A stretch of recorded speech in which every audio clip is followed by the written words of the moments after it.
Graças a Deus, que Deus abençoe a sua vida. Estou eu aqui por meio desse vídeo, compartilhar com você a mensagem, a palavra do nosso Deus.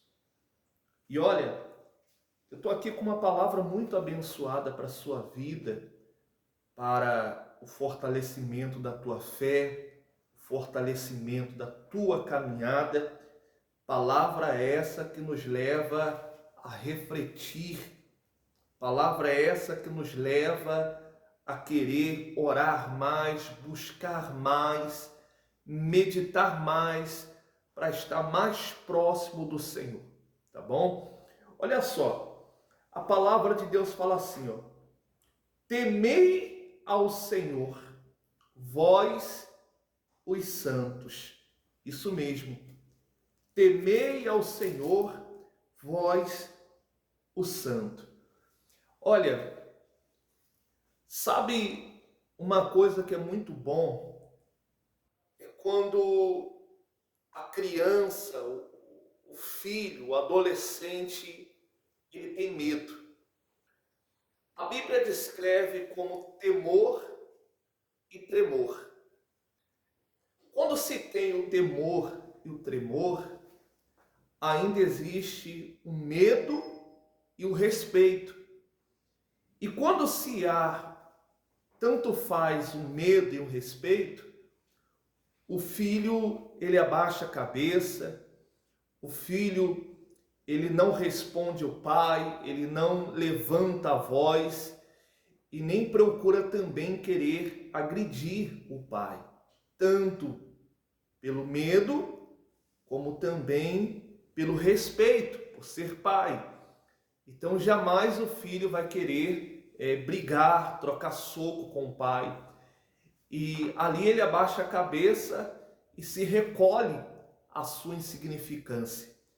Mas quando não há mais temor ou tremor, o que você vê? Você vê um filho dando palavras, tanto para uma mãe como para um pai, palavrões, rebaixando um pai e uma mãe, como também até mesmo agredindo, né? Violência física, né? Soco no rosto, chute, facada, tiro e por aí vai. Por quê? Porque quando não se existe mais o medo, o respeito, o filho ele certamente se levanta contra o seu pai, né? Esse é o exemplo que eu tenho para te dar, né? Eu acredito que foi um exemplo fácil de você compreender, né?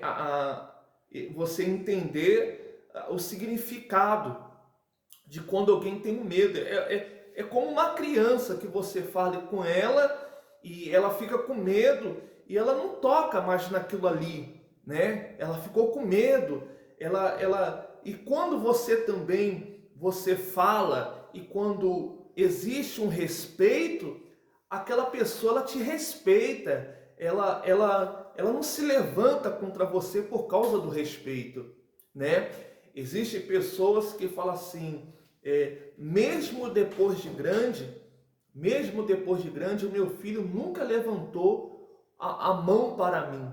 Ele sempre abaixou a cabeça. Com 18, com 20, com 25, com 30 anos, o meu filho nunca se levantou contra mim. Então, no livro de Salmos, ele está falando: temei ao Senhor, vós, os santos. Ou seja, quando se aparta da pessoa esse temor, esse tremor, não existe mais nem medo e nem respeito. Você compreende isso? Por exemplo, quando a pessoa, você vê, quando uma criança ou uma pessoa, um adulto tem medo, você vê, por exemplo, vou te dar um exemplo muito fácil. O banheiro é lá fora. Lá fora, menino, ele não vai. Ele não vai porque ele está cheio de medo e ele fica desconfiando, ele até tenta ir, mas ele olha da portinha da cozinha e fica olhando porque na cabeça dele tem algo ali que vai pegar ele, tem algo que vai levar ele embora, o bicho papão, o homem do saco vai levar ele e ele não vai no banheiro de jeito nenhum. É igual quando a luz apaga, quando dá um apagão, as crianças gritam, as crianças correm, tudo com o quê? Tudo com medo. Então, quando todas as pessoas que estão na presença de Deus, ela perde o medo, não existe mais temor. Você compreende isso? Quando existe o temor, né, o respeito, quando existe o tremor, o medo, porque temos que ter medo de Deus, né? Deus é mais do que a gente. Medo no sentido do quê? Deixa eu explicar. Quando a pessoa ela tem medo, ela pensa duas vezes no que vai fazer. Ela não vai brincar com as coisas de Deus. Você está entendendo isso? Então nós estamos vivendo momentos em que as pessoas não estão tendo mais esse medo, esse temor e tremor diante de Deus. Antigamente as pessoas levavam a Santa Ceia muito a sério. Levavam muito a sério e elas tinham medo de que algo poderia acontecer com a sua vida. Agora você compreende isso. Antigamente as pessoas, elas se preocupavam muito em querer fazer muitas coisas certinho diante de Deus, porque elas tinham medo. Olha, não, se eu fizer isso, vai acontecer isso, a mão de Deus vai pesar na minha vida, eu não posso fazer nem isso nem aquilo, né? Então, hoje em dia, esse temor, esse tremor, ele está se acabando, ele está se perdendo, ele está se indo embora. Hoje, as pessoas, elas podem ficar dias, tempos, sem orar, sem buscar, sem invocar a Deus, e elas não têm medo da consequência. Elas não têm medo, elas não estão preocupadas, porque esse medo, ele foi-se embora. Você consegue compreender isso? Aquele respeito também foi-se embora. Mas antigamente qualquer coisinha era algo de preocupação, né? Já 7 dias sem a igreja era algo que preocupava a pessoa. Na verdade, um dia já preocupava ela e deixava ela com uma sensação ruim dentro dela, já deixava ela com incômodo, já deixava ela preocupada. E o que acontece? Hoje nós temos visto muitas pregações que é o contrário da Bíblia. Pregações que estão aconselhando as pessoas a viverem mais a sua vida, a prosseguir mais na sua vida do que prosseguir na sua caminhada com Deus, né? Nós temos visto muito isso. Olha só que interessante. Eu vou continuar aqui lendo para você. Lá no livro de Malaquias, o nosso Deus, olha só como é que isso daqui é forte, povo de Deus. Olha aqui, ó. Lá no livro de Malaquias, ele continua falando assim, ó: o filho honra o pai e o servo ao seu senhor. Se eu sou pai, onde está a minha honra?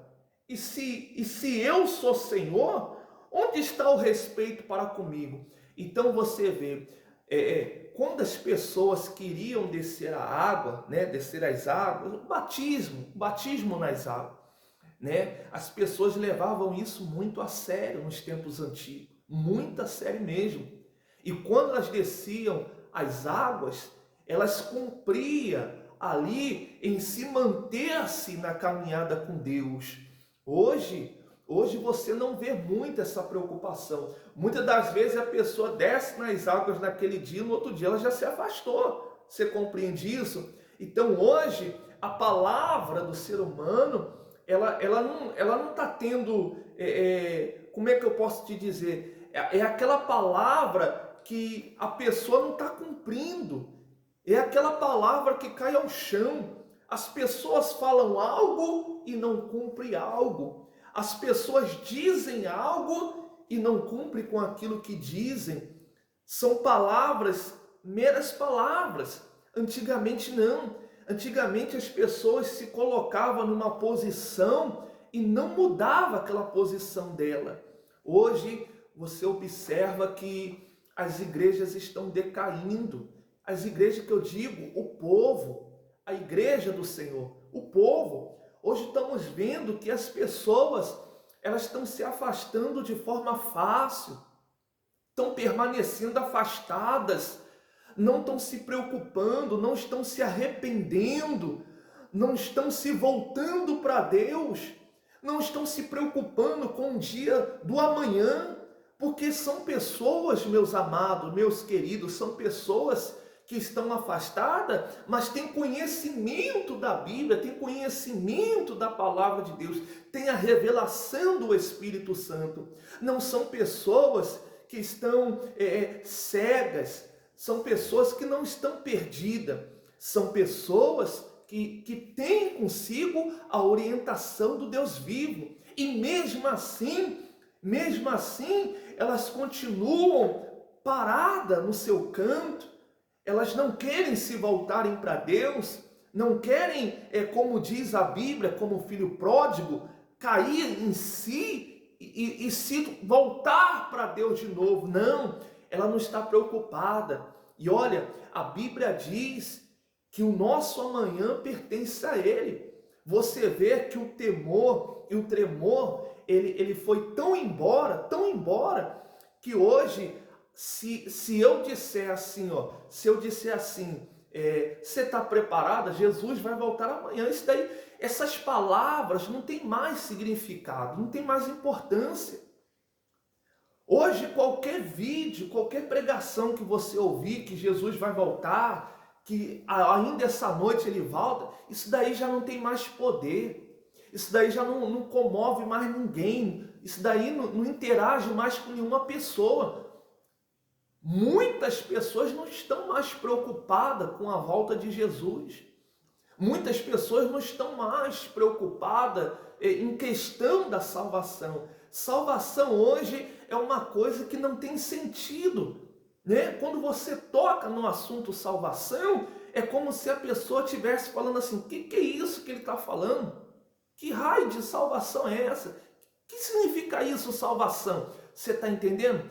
O que eu quero te dizer é que por causa da pessoa não ter mais o temor e o tremor, a palavra está sendo insignificante para essa pessoa.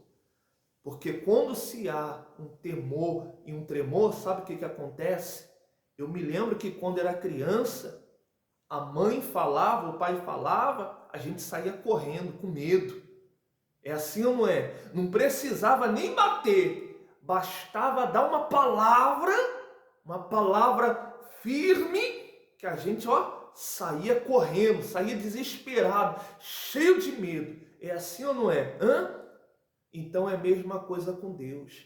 As pessoas deixaram de temer a Deus. Elas não estão se preocupando mais.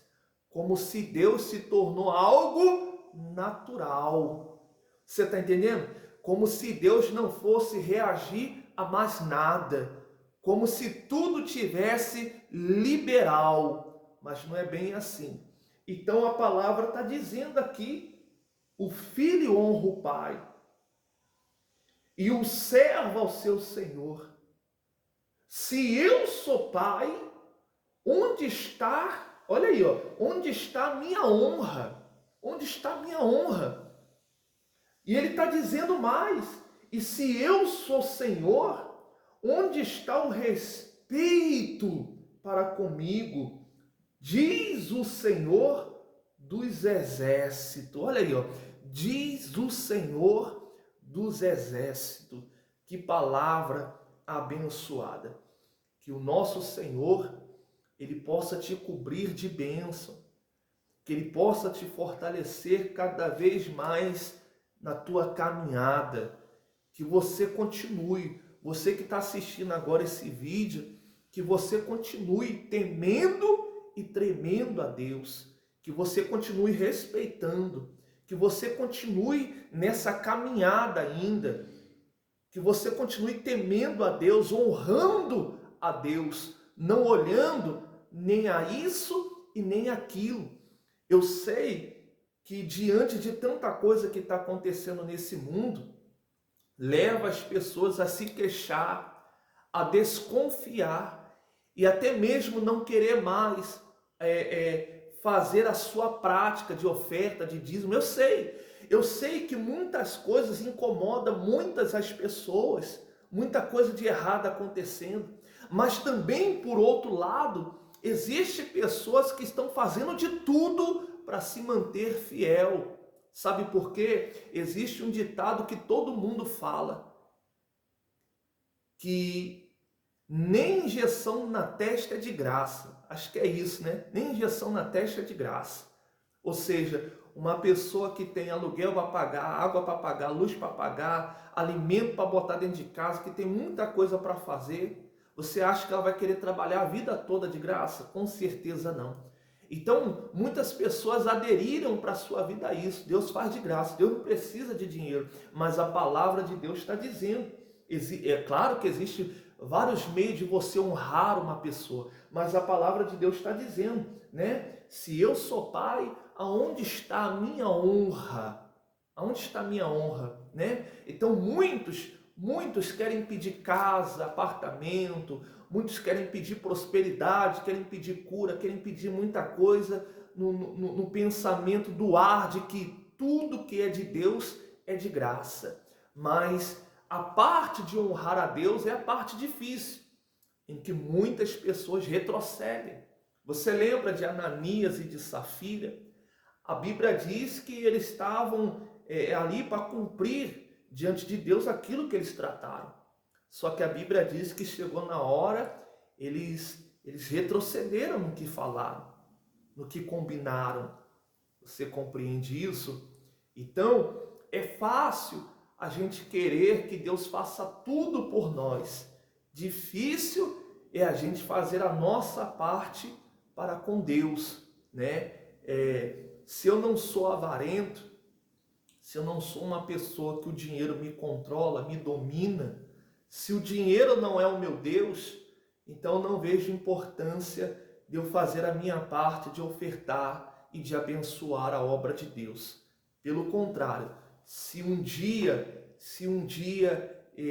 eu paguei por despacho, se um dia eu paguei por uma entrada de um baile, se um dia eu paguei por uma mesa estar cheia de cerveja, vodka, contine, uísque, não importa. O que é a minha contribuição diante de Deus? Você compreende isso? Então, é o que a Bíblia está falando. O filho, ele honra o seu pai. Honre o seu pai. Eu sei que existem pessoas que se manteram na sua caminhada e não foram influenciadas por internet, por vídeo, por nada, e que até hoje se mantém fiel na sua caminhada com Deus, tá bom? Olha, que Deus abençoe a sua vida, que você siga firme e forte, que você caminhe como Pedro, né, em linha reta, que você não venha olhar nem para a direita e nem para a esquerda, no nome do Senhor Jesus. Eu acabei de lembrar aqui rapidamente de uma palavra, eu quero dividi-la aqui com você em nome do Senhor Jesus, que está lá no livro, deixa eu ver aqui, livro de Lucas capítulo 6, acho que é isso, deixa eu ver aqui se é isso aqui, Lucas capítulo 6, deixa eu ver aqui, ó. Lucas capítulo 6, verso 46, fala assim, ó: por que me chamas Senhor, Senhor, e não fazeis o que vos mando? Todo aquele que vem a mim, vou repetir de novo, ó, todo aquele que vem a mim e ouve as minhas palavras e as pratica, e eu vos mostrarei a quem é semelhante. Por isso que quando a gente aceitou, quando a gente se propôs a fazer, a gente desceu as águas, não para ser a mesma pessoa, mas para a gente ser semelhante ao nosso Senhor Jesus Cristo, em ações, em atitude. Por isso que ele está dizendo aqui, ó, todo aquele que vem a mim e ouve as minhas palavras e faz o quê? E as pratica, né? Eu vos mostrarei a quem é semelhante. Então, ou seja, eu não estou aqui para ser o Afonso do passado. Eu não estou aqui para ser semelhante àquele velho homem. Não. Eu estou aqui para ser semelhante ao Senhor Jesus, a seguir o exemplo dele, exemplo de fé, exemplo de oração, exemplo ao qual está na palavra dele, tá bom? Eu espero que você tenha compreendido essa palavra e que o nosso Senhor possa falar muito forte ao teu coração.